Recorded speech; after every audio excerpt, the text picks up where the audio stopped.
So last time we explored the 5 best written James Bond films, and now, by popular demand, well, a couple of people anyway, I am back with the 5 worst written James Bond films. Stay tuned. Hey guys, it's me. I'm delighted to be back with another video. This one was, I say by popular demand, it was like 2 people, but they suggested that I do a video as a compliment to my one about the 5 best written James Bond films. What about the 5 worst written James Bond films? And yeah, I thought that would be fun. I thought it would be easy, but it wasn't actually as easy as I thought. Because when it comes to James Bond films, I think it was David Zaritsky said James Bond films are they're kind of like sex or pizza. It's like, even if it's bad sex or even if it's bad pizza, it's still sex or pizza. It's still pretty good. Like, out of all the James Bond films, I would watch any of them in a heartbeat, because they're all enjoyable and I like them all.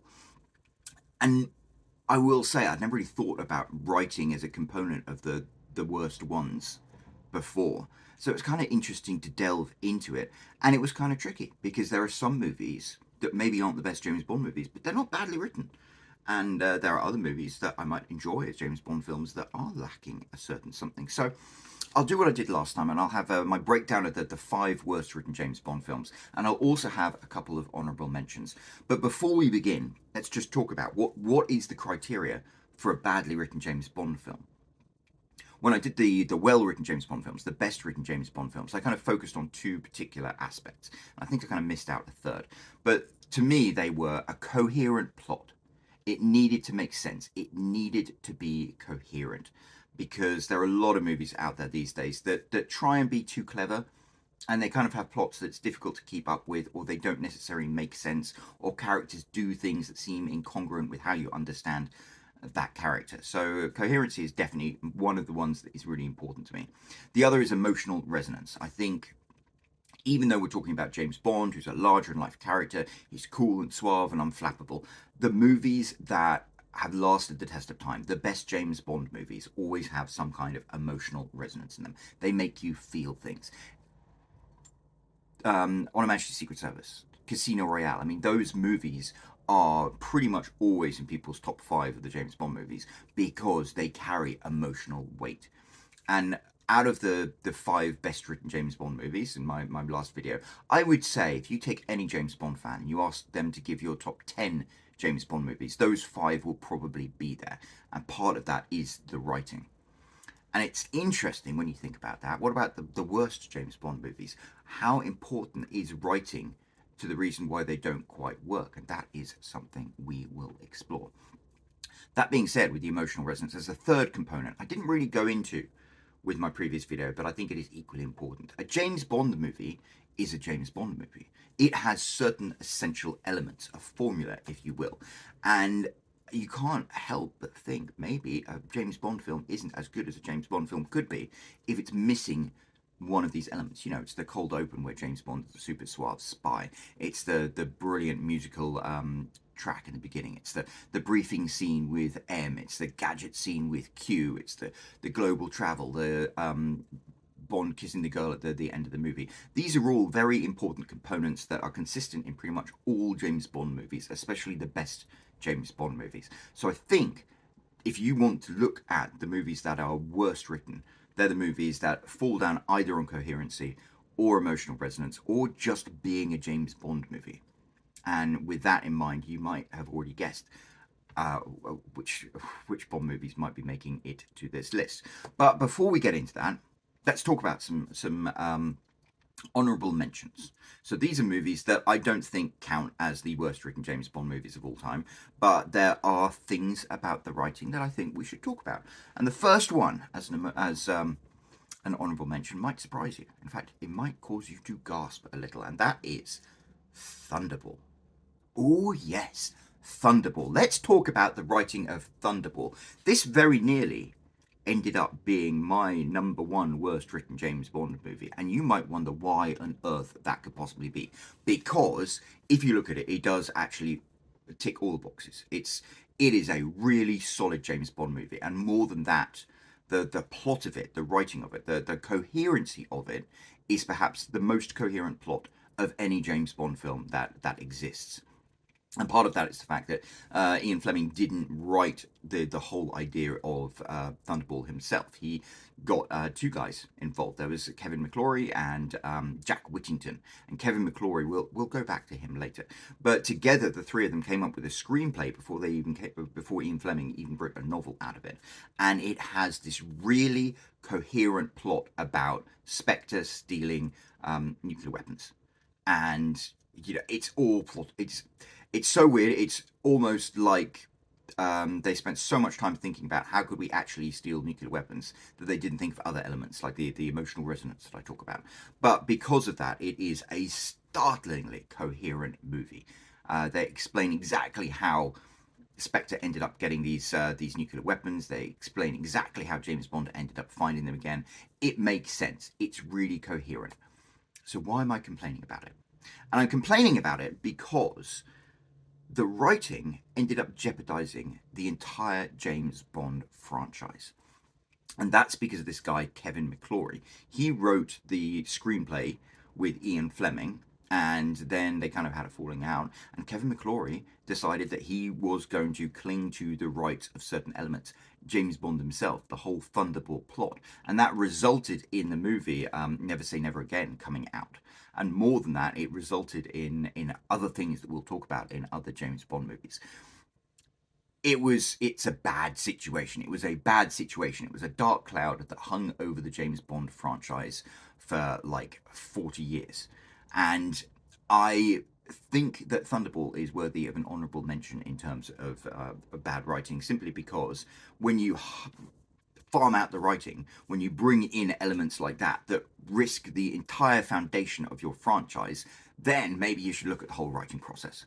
So really, it's nothing wrong with the writing itself. It's wrong with how the writing ended up almost tanking the James Bond franchise. And some of the worst aspects of the James Bond franchise stem from the consequences of Kevin McClory coming in and writing the screenplay with Ian Fleming. So yeah, Thunderball, great movie, solid James Bond movie, but I think it is worth pointing out that the writing, yeah, bit of a problem there. But yeah, because it's a solid James Bond movie, it doesn't make my ranking of the 5 worst written James Bond movies. Another one that I considered was A View to a Kill. Let me just click through to View to a Kill here. So that was the 1985 movie, the seventh and final appearance of Roger Moore, who was really creaky at this point. I mean, yeah, it was almost embarrassing. It was like my dad being James Bond. It was written by Richard Maybaum and Michael G. Wilson. Michael G. Wilson, you'll know, is like half of the dynamic duo that now own the James Bond franchise in movies, along with Barbara Broccoli. And it's not a good movie. It's not a good movie by any stretch of the imagination. I mean, Roger Moore himself is super old and clunky. The entire plot I say that the movie itself just comes across as like lazy and slapped together. The action sequences are kind of lazy and cheap. It almost, to me, comes across more as like an episode of the 1960s show The Avengers or something like that. But the more I thought about including this in my list of the 5 worst written James Bond films, the more I realised I couldn't do it. Because the writing is actually one of the better parts of this movie. It has a coherent plot. More so than that, A View to a Kill actually has like a brilliant bad guy. Can you imagine a genetically engineered baby from the days of the Nazis, and a disgraced Nazi scientist who's living with them doing stuff with racehorses, which is very, very James Bondy and Ian Fleming-y. And you've got Grace Jones there, and you've got some witty dialogue, and it has all of the important aspects that you are required of a James Bond movie, like the gadgets and the briefing scene with M and stuff like that. As much as you'd want to criticise A View to a Kill, it's not the writing that really causes a problem with A View to a Kill. So I think that's an honourable mention because it's something we need to talk about. But A View to a Kill does not make my list of the 5 worst written James Bond movies. But what are the 5 worst written James Bond movies according to me? Well, the first one that we're going to talk about is Moonraker. Ooh, you might say, hang on a second, Moonraker's a cracking James Bond film. And you know, it's a lot of fun. It is a lot of fun. I enjoy it. I enjoy that big castle. I enjoy going to space. The special effects are kind of good. There's a real scene of like emotional resonance in it. It was when James Bond was getting spun around in that centrifuge, It's one of the few times in the franchise you're like, oh, he's actually legitimately frightened. And then when he like pushes Holly off and staggers off, you could see he's rattled. And there aren't that many movies in the James Bond franchise in which he's rattled, so that works. But I'll tell you what doesn't work, and that's pretty much the entire movie. So for me, one of the biggest things that I think about Moonraker, which I think a lot of people think of, is it's just basically a remake of The Spy Who Loved Me. It's like, ooh, it's an evil genius, but instead of destroying the world and living underwater, he wants to destroy the world and live in space. And it works as entertainment, and it's an entertaining James Bond movie, and it's by no means the one of the worst James Bond movies because it follows that formula and everyone knows what it's doing. But when you think about the wasted potential of the writing, it's really quite sad because Moonraker is one of Ian Fleming's best books, and it has some really delicious aspects to it that just don't get explored at all. I mean, there's a whole idea of Sir Hugo Drax actually being a German guy who got hideously disfigured and pretended to be this guy Hugo Drax, and he's been plotting his revenge for years. They don't even basically the character of Sir Hugo Drax is barely even mentioned. The backstory of him. He's just a dude with a beard who's evil, and you think that's so wasted. And there are other elements like all the Nazi rocket scientists with their shaved heads and their big moustaches. You're like, that would look amazing on film, and they don't do any of it. They basically just ignore all source material and write a movie that is like The Spy Who Loved Me in space. And to me, that is a wasted opportunity. And it's so wasted that Die Another Day even takes elements of that, like the whole idea of Hugo Drax being one person and then pretending to be another person. They take elements of that and reuse it because they just weren't used in Moonraker. So as enjoyable as a film Moonraker is, I don't think it is a very well written movie, and that is why it is number 5 on my list of the 5 worst written James Bond movies. Let's move on to number 4. Now, which one is number 4? It's interesting, we were just talking about Moonraker and how there was a movie that took elements of the literary Moonraker and reused them, and that is Die Another Day. And Die Another Day hits as number 4 on my list of the worst written James Bond movies. And just to clarify, I love Die Another Day. It's actually maybe my favourite Pierce Brosnan movie. And I realise it's not the best Pierce Brosnan movie by any stretch of the imagination, but I love it. I love that movie. I've made a video about how much I love this movie because I watched it at a certain point in my life when I was working in Paris and I was living the James Bond lifestyle to a certain extent. So I have a deep attachment to this movie, and there are elements to it that I really, really love. In fact, when you look at it to begin with, you'd think, how is this a badly written movie?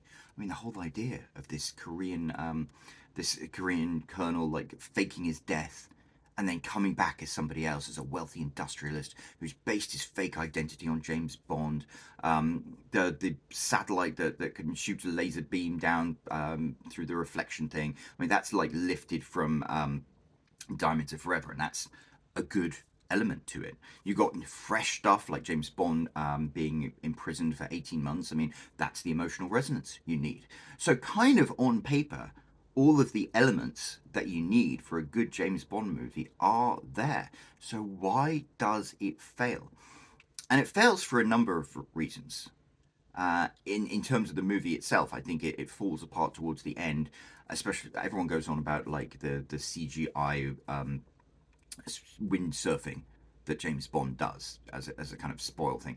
To me, though, it was I was watching what is it, those comedy skits about pitch movies, or where you have this Canadian comedian going on about pitching a movie to a movie producer, and they did Die Another Day, and he pointed something out that ruined the movie for me, and that is this wonderful twist where you find out that Sir Gustav Graves, who's just this really meaty villain, he's actually Colonel Moon, and he has reinvented himself. He's genetically engineered himself to look Caucasian, and he's built up this billion-dollar diamond business, and he's become knighted by the Queen and hugely established in British society. I mean, that's all really cool. And that's all kind of like a nod to the original Sir Hugo Drax from the book of Moonraker. But what you have to think is, all of this occurred while James Bond was in a North Korean prison, which is 18 months.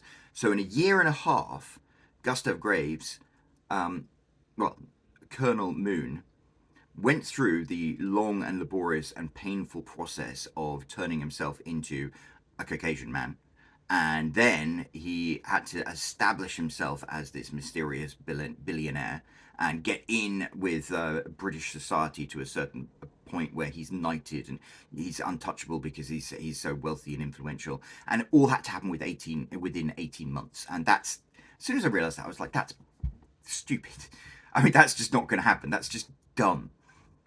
And I don't know. I mean, how could you have fixed that? How could you have fixed that? Maybe James Bond was in prison for 5 years rather than 18 months. That might have worked. But then I don't think James Bond would be ready for action after 5 years in a North Korean prison camp. 5 years is a long time. So this movie has a really, really fundamental flaw in its plot.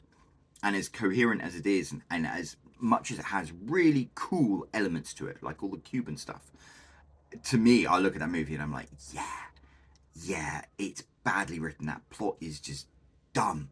And I hate it. I wish the movie could have been better. I really do, because I love so many elements of it. But at the end of the day, I'm afraid to say it does not cut the mustard with me when it comes to the writing. Still got next on the list, though. There's another movie that doesn't cut the mustard when it comes to the writing for a very particular reason. And this is a movie I personally enjoy a lot. It's a movie, I wouldn't call it one of my favourite James Bond movies, but it is definitely a movie I've watched many times. I had tears streaming down my eyes when I watched it. We're talking No Time to Die. I really liked No Time to Die. I really enjoyed it. I cried at the cinema. I related to James Bond finding out he had a daughter. There were really cool elements to it. I enjoyed it as a movie a lot. But there are obvious reasons why other Bond fans didn't enjoy it as a movie. And I mean, let's talk about those. There's the fact that James Bond dies at the end. And I mentioned earlier the whole thing of like a James Bond movie has to have certain elements to it. And one of the elements to it is James Bond doesn't die. And I know what they were trying to do with this. I know that Daniel Craig had sort of really pitched for the idea of James Bond dying at the end to bookend his career as James Bond. And I understand why they did it, and I respect why they did it. And as a movie, I can watch it and I can enjoy it and appreciate it, and I don't get my knickers in a twist about it. But that and that alone does make it a badly written James Bond movie, because they got the formula wrong. And it's not really the only thing. I watched No Time to Die with my dad, and I remember him being like, wait, what's going on now?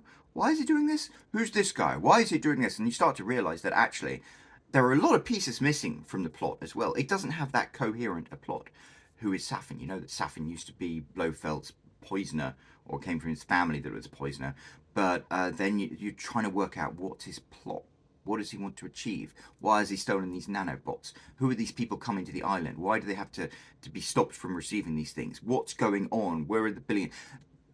I made a video about what Safin's plot might be, but it's not really explained adequately in the movie. So for me, No Time to Die, even though it has some wonderful, wonderful bits in it, and I think it really hits home with some emotional aspects, and it has some great action scenes. That bit in Cuba is always a good location for a Bond movie.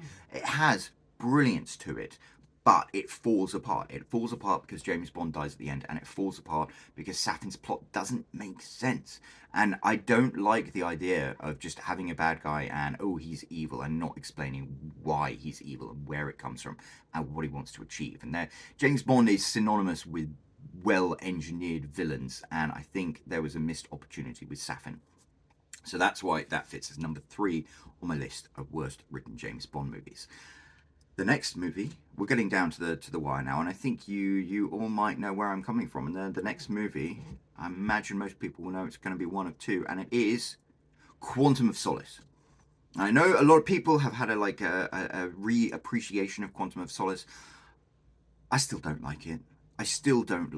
I don't like it for a bunch of reasons. But for me, the two that really, really stand out are the fact that the plot is not coherent. You know, James Bond goes here. I was watching the movie again the other night. I was like, is it really as bad as I remember? And you know, James Bond chases after one suspect and kills him before he gets any information.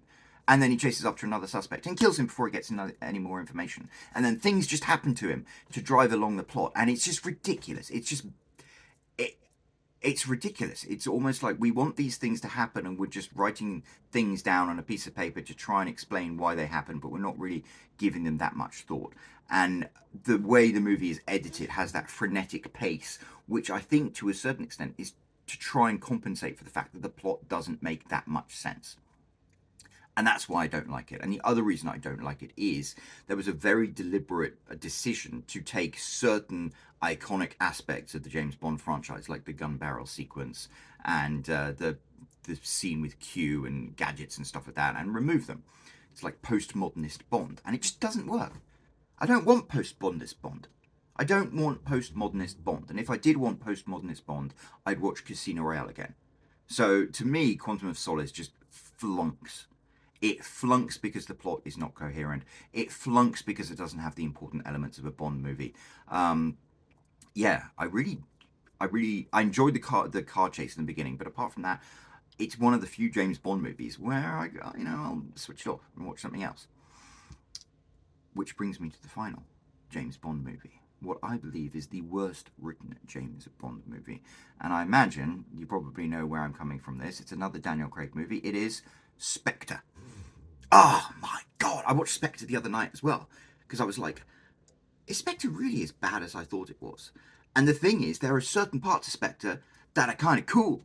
You know, the action sequence at the beginning in Mexico, and I like the way he has the byplay with Q, and there's the interaction with the new M and the interaction with the old M and Moneypenny. There are so many aspects of Spectre that are kind of cool. But then once again, it just falls down because the plot isn't really coherent. But more than that, it gets worse. You know, not having a coherent plot, but going from point to point and having a fun time is kind of cool. But then we get to the reintroduction of Blofeld, and we had this insane plot twist of, oh, he's like James Bond's stepbrother, he's James Bond's adopted brother, and that's why he hates James Bond, and that's why he's created this criminal organization to persecute James Bond. And I mean, it's just dumb. It's just dumb. It's stupid. It is a really, really lazy and entitled way to try and bring emotional gravitas to James Bond. It's like James Bond is a super secret spy. You want to make the viewer of a movie feel emotion. They do it quite successfully. As I mentioned, in movies like Tomorrow Never Dies, you know, the scene where Paris dies. You can add some emotional elements to it. But what they did is, I don't know, it seems like almost a trend of deconstructing heroes now. They deconstructed him. They rewrote James Bond's backstory. They created a backstory for him. They created a relationship with Blofeld where there should be no relationship with Blofeld.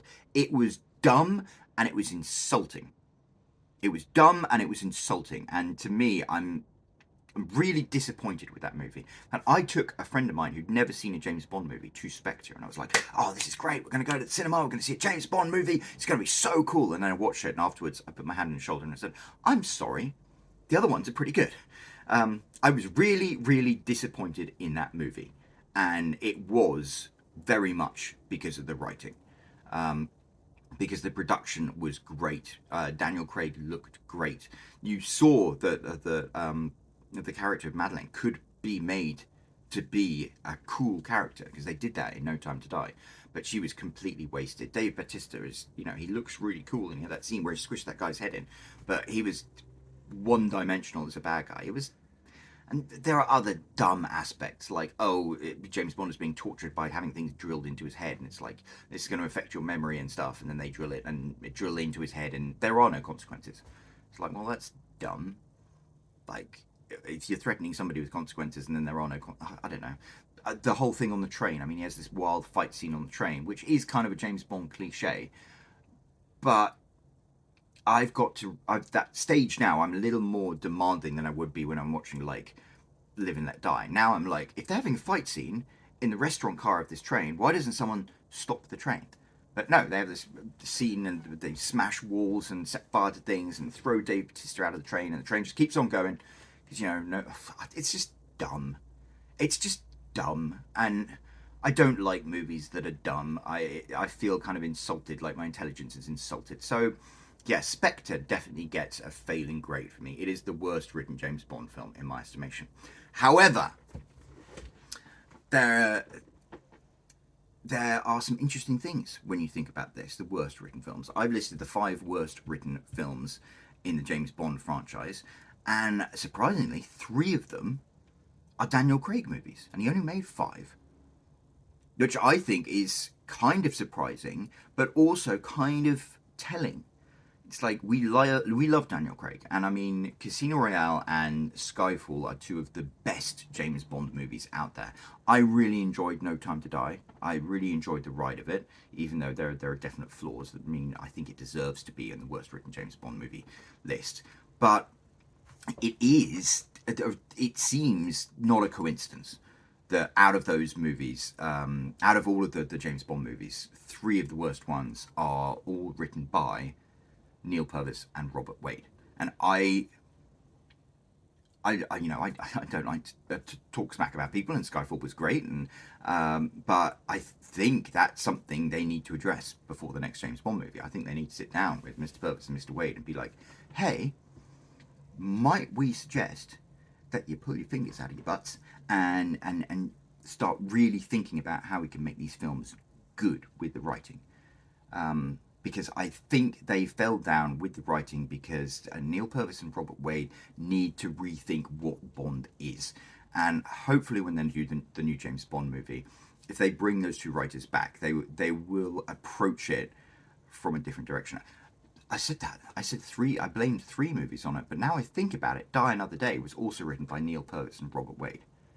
So I think it is 4 out of the 5 worst written James Bond movies, in my estimation, were written by the same people. So maybe we should have a conversation about that. I'm not saying they're bad writers by any stretch of the imagination, but they did write some not great James Bond movies. So let's think about that. Let's talk about that. I think really chasing the whole postmodernist Bond is where they fell flat. But in their defense, there are some mitigating circumstances. Quantum of Solace, for example, was made during the writers' strike, and so when I complain about how the fact that the writing is kind of like, okay, we have to have an excuse for why James Bond goes here, goes here, goes here, goes here. We need to get him to do these things, and we'll scribble some reasons for it, and then we'll edit the movie so it'll be super fast and frenetic, and maybe no one will notice. I think you can cut Neil and Robert some slack by the fact that there was the writers' strike. And likewise, when it comes to Spectre, I mentioned earlier with Thunderball and that whole thing with Kevin McClory and how the rights to James Bond as a character and things were lost for a certain amount of time. That's how Never Say Never Again came up.